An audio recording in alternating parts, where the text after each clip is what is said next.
14 বছৰৰ পাছতো বহুবোৰ উত্তৰহীন প্ৰশ্ন। চীনা বৰাৰ হত্যাকাৰী কোট? চীনাৰ ভাতৃ মিখাইলৰ বিস্ফোৰক ফেচবুক পোষ্ট। 2026 ডিচেম্বৰত ভাগ্য নিৰ্ণয়। ন্যায়ৰ অপেক্ষাত আজিও মিখাইল। সময় সোঁতত হেৰাই যোৱা নাই সেই বিভীষিকা। 24 এপ্ৰিল 2012 পাৰ হ'ল 14টা বসন্ত।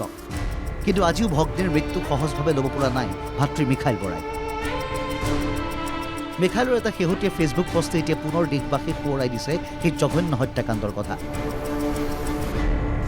পৰৱৰ্তী জনমত যেন এগৰাকী প্ৰকৃত মাতৃ পাওঁ। মিখাইলৰ এই বাক্যশাৰীয়ে কিহৰিত কৰিছে প্ৰতিজন অসমীয়া। জন্মদাত্ৰী মাতৃ ইন্দ্ৰাণী মুখাৰ্জীৰ বিৰুদ্ধে পুত্ৰ মিখাইলৰ তীব্ৰ ক্ষোভ। হাস্যত ফুটি উঠিছে কিমান যন্ত্ৰণা দিন পাৰ কৰিছে মিখাইলে।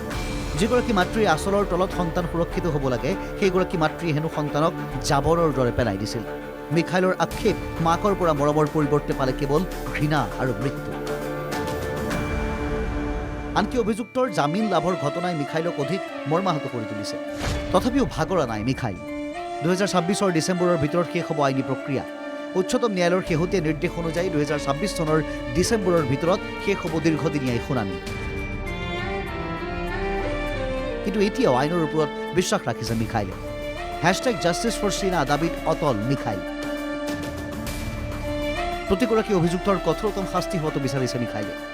আদালতৰ নিৰ্দেশ দেশ এৰি যাব নোৱাৰিব মাতৃ ইন্দ্ৰাণী মুখাৰ্জীয়ে।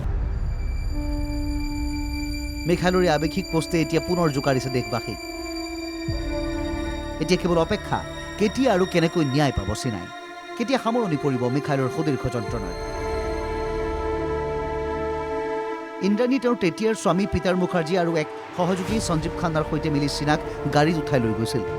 গাড়ীৰ ভিতৰত চীনাক ডিং চেপি হত্যা কৰা হৈছিল।